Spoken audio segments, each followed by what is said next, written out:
Hello, friends. Welcome back. Today we're going to be talking about chapter 15, verse 14. Just one verse, short episode 168. Last time we spoke about verses 12 and 13.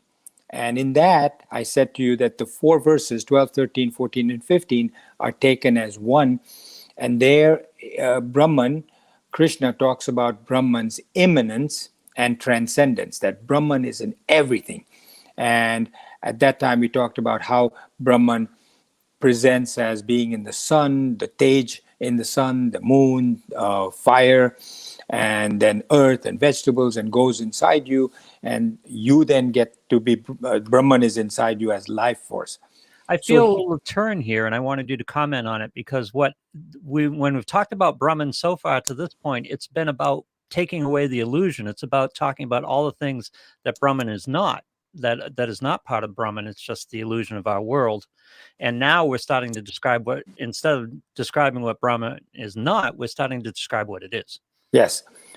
Yes, so it's a process of knowledge that Brahman is giving you, because we tend to think of the whole world as the way we think of it. You know, this is a tree, this is another human being, and so on. And Brahman has said, no, it's not that, it's not that. Neti, neti, neti. And now, neti in Sanskrit is no, not that. And now he's talking about what he is. And you will see as time goes on, he will describe more and more of what this is. Not only just objects, but also life forces. Does that answer your question? Yes. Okay. So verse 14 says, having become Vaishvanava, which is fire, abiding in the body of living beings. Brahman, having become the fire, abiding in the body of living beings, not just human beings, all living beings, united with prana, inhalations, united with prana or inhalations, and also with apana, exhalations, or it's not just exhalations, it's also excretions. I digest the fourfold food. So here now, as I mentioned in the last episode, Brahman is teaching us a little bit more about inhalation or ingestion, and exhalation, this is respiration, breathing, or what's happening with my brain today? I don't remember simple words. Excretion. Mm-hmm. Exhalation and excretion. So the respiratory system and the digestive system. And then he goes on to say fourfold food. What is fourfold food? Food is food. No, he's talking about four different versions of food. So having become the fire. And so which fire in us? He's talking about the digestive fire, right? When I get hungry, the hunger says, I want food. That fire within us of the digestion that says, I want food, that hunger, he says, I am that. And that makes sense, because if you've ever felt sick or not hungry, you feel almost as if your inside is dead. People can bring you, there's this story about a very wealthy king, and he says, I want good food. And he says, sir, you're the king. You can have any food you want. Here's a chef from France. Look, he's got the best food. And he says, I take it away. I can't even look at it. And then you keep bringing more and more and more food. And he says, none of this appeals to me. Why? Because he has no appetite. Somebody gives him a good appetite by giving him something like in India, they give you a little piece of lemon juice and lemon in which is mashed ginger and a small piece of like green chili. And you drink that, the sourness and the spice and everything sort of wakes up your inside, and you say, ooh, I'm hungry. Give me something. It's like a tonic. Mm-hmm. When that same king that was given all these wonderful foods says, I have no appetite. I don't feel hungry. This is lousy food. When you have an appetite, just a piece of bread tastes delicious. So it's that appetite that makes you want to eat. It's that hunger, that fire. And he says, I am the fire. Now, in medicine, we talk about something, not just in medicine, everybody knows this. This is now today normal for people to talk about BMR. BMR means basal metabolic rate. The Mhm. basal metabolic rate is your rate at which you're burning calories within you. A person that you touch him and he feels like he's warm, he's burning calories even doing nothing because Right. there's the fire in him. And Brahman says, I am that fire. That's the basal metabolic rate. That's the rate at which your thyroid, your whole body is producing calories. That source of hunger, there is digestion. And then once you eat something, you need to digest it, then you need to assimilate it. Because a lot of people, they eat something, it comes out the other end almost exactly as it was that he ingested. There's no digestion, there's no assimilation. Right. That food needs to be digested and then pulled in, assimilated by the intestines and taken into the bloodstream, put into your muscles and bones, etc. That process of assimilation, he says, I am that metabolism. Now, he also goes on to talk about prana and apana. Now, prana, those of you who go to the yoga studios know about prana. Now, prana in the yoga studios only talks about inhalation, and that is it. But prana actually means life force. And there is one thing called udana. Udana means that keeps the life force going. So we'll talk about that. But prana colloquially is known as breathing. So pranayam means the way in which you control your breathing by shutting one nostril, opening up the other, etc. That's pranayam. He says, I am prana. I am prana, meaning I am not just the inhalation. That too, he says, that's me. But prana is life. Right. Force is me. Apana means the process of exhalation. You exhale, that is me. I am Brahman. I am coming out in the form of an exhalation. In fact, I am the one who makes you exhale. You don't need to be reminded to breathe or to do prana. You don't need to be reminded to do apana or exhalation. I do it because that's me. You're fast asleep, you're unconscious, you're in a coma, you're breathing. You're breathing, you are exhaling, you're inhaling. So then he says that there are, look at this, it's brilliant. Prana, apana, vyana, samana, and udana. Now these are different kinds. Now he doesn't need to say all of this to show that he's Brahman, but this is the Gita's way of educating us about all these things. So we talked about prana, we talked about amara. Apana also means, what's that word again? Not Excretion. excretion. Man, this is So what happens when you confused start to with get me. old. Yeah. Excretion, apana also refers to excretion of through sweat glands, through salivary glands, through the lymph nodes, lymph glands, through the bowel, through the urinary bladder, through the kidneys. Excretion, Very good. excretion of waste products from the body. This is what is excretion. This is apana. Excretion of breath. After you've taken in all the oxygen and you've got only carbon dioxide, you exhale that carbon dioxide. That's apana. Vyana refers to circulation. Vyana is circulation. He talks about that, describes it, talks about circulation. Samana is digestion. Saman, digestion. Udana means actually the life force, keeping the life force going.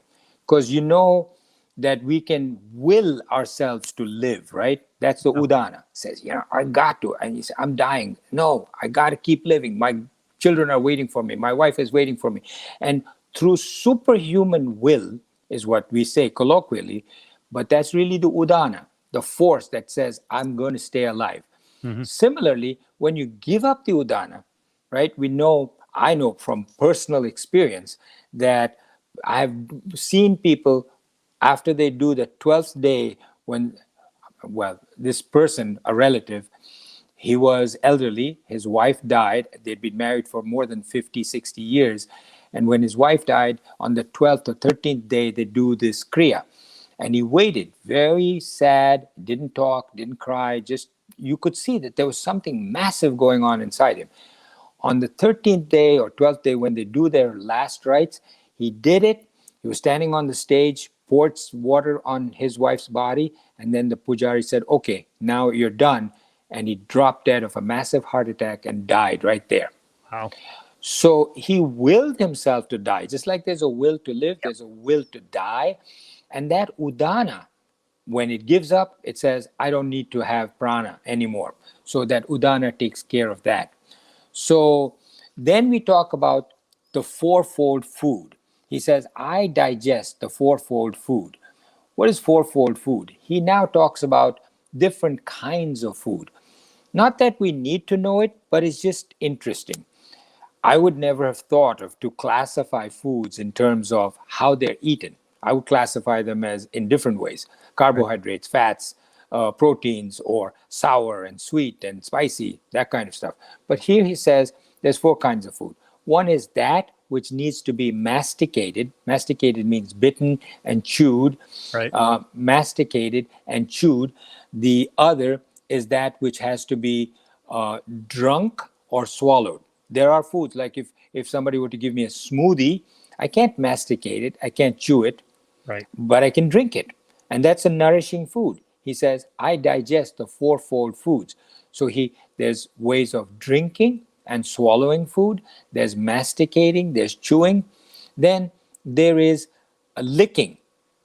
So if somebody gives you something that is very sour, it's a food and it has nutrition in it, you can't bite it because it's too sour. You have to lick it, right? Yeah. So, and ice cream. And ice cream, you won't bite it. You just basically lick it until it melts. So licking is the third. And fourth is sucking. So you have a straw, you have something that you have to, put the straw in and then you suck it. There's fruits, like there are certain species of fruit that basically you just cut a hole in the top of and I don't know what it's called in English. You put your mouth to it and then you just suck it out of there. So those are the four kinds of food. Now, there are 5 sheets that he says Brahman is. The first sheet, we think in terms of our body. The first sheet is called the Annamaya Kosha. Annamaya Kosha means the sheet, the most superficial sheet of your body is the food sheet. Annamaya. Anna means food, and Annamaya Kosha refers to the body being made of food, just food rearranged. Food, when it's on the table, is arranged in a certain way. Right. Juices over here, water here, rice here, dal here, vegetables over here. When it goes inside, it's just rearranged. It's just the body thinks of it in different ways and rearranges it, makes it the food sheet. That's you. You are the food sheet. But just a little while before that, before it got digested and assimilated, it was food. Now it's your body. That's the food sheet. You are what you eat, right? You are what you eat, correct. Yeah. Now, many of us look in the mirror, those who have not gone through these spiritual exercises, say, who are you? He points to himself like this, or points to himself in the mirror and says, that's me. Yep. Now, they truly believe that body is them. As we get to know ourselves, as we get to know these scriptures, you say, no, that's not me. That's just the body. This is the vehicle in which various things are carried. What is carried? The second thing, which is the prana, which we talked about, the life force. Prana, the pranamaya kosha is the second one. That's the vital air sheath. Now, when you look at your body, you say, that's me. But it can't be you, because in each of these 5 sheets, if you look at subject and object, if I look at a train, I say, that is a train, meaning I am not the train, because I'm saying that is a train. I'm the subject, the train is an object. I am here, the screen or the computer is in front of me. I am the subject, the computer is the object. So if I look at my hands and I say, those are my hands, the hands don't turn around and say, that is me. The hands don't say that. I say, those are the hands. Therefore, the hands are the object. I'm the subject. That means I am not the hands. Right. So similarly, you can go through various parts of your body, and this is a fascinating exercise. Can talk about it for a long time. how you can break it down into subject and object. You say, this is not, the body sheath is not me. Similarly, I am breathing, the breath is therefore not me. I am the subject, the breath is the object. The Right. prana is the object, I am not me. So pranamaya kosha. The next one is the mind. And I know, I feel certain things. So therefore I feel sad. My mind is thinking, my mind is feeling. Therefore you say, I am not my mind. I'm the subject, the mind is the object. The next one is That's the Buddha. toughest one. Which one? The mind, separating Mind. from mind. Well, wait till you get to two more. Yeah. See which is the toughest for you. Okay. Yep. The next one is intellect or buddhi. I am thinking. I am I. You say, what? I am I? Yeah, I am the consciousness. You really believe you are the consciousness. Yeah. But again, if that were the case, you wouldn't say, I had a great idea. I had a great thought. I thought of this. This thought came from within me. Again, always the subject and the object. So I, the intellect, is thinking of the intellect. The intellect is not you. I'm just giving you little bullets here, friends. Yeah. If you want, we can do a whole 1 hour talk on this. It's fascinating. And the next one, the last one, is what you feel in deep sleep. This, if anything, goes the closest to what you are, but it's still not you. In deep sleep, you know nothing. You are not dreaming. You're not awake. It's not as if you're unconscious, because when you wake up, you say, oh, wow, I really slept. I was in such a deep sleep. I didn't know where I was. So you're saying, I didn't know where I was, meaning there was a part of you that recognized that something else was asleep. Right. So that deep sleep, they say, is the closest to your experience of what is known as Brahman or pure consciousness. Pure consciousness is what is you, the real you, not conditioned consciousness. Pure consciousness is unconditioned consciousness, where it doesn't condition with the ragas, with the gunas, doesn't condition with the sattvic guna or the rajasic guna or the tamasic guna, doesn't combine with, join with your senses, your vasanas, your desires. It's pure. When it's pure consciousness, it can say, I didn't know where I was. I was so fast asleep and I was so happy. Now, here is the state of a little tiny piece of what they call bliss, anand. Bliss in deep sleep is the closest you can come to what you feel when you're self realized. That bliss of being totally without any worries, thoughts, desires, vasanas, anything is in deep sleep. It's a small fraction of what a person who is self realized feels. So, that deep sleep is the last one that of that sheath, that is the deepest level. And what Krishna says is, those 5 sheets is what you can aspire to get to just prior to self realization. To be in a state of deep sleep, but yet be wide awake, is something to be aspired prior to getting to be self realized. So, if you want to hear more about the 5 sheets, friends, let me know. We can talk about it. But for now, this was verse 14, and next time we'll do 15 and 16. Chapter 15 has 20 verses, so we're getting there. Almost 5 more or so, and then we'll move on to chapter 16. Total of 18 chapters in the Gita, heading towards the end. So glad you could join us, and we'll see you next time.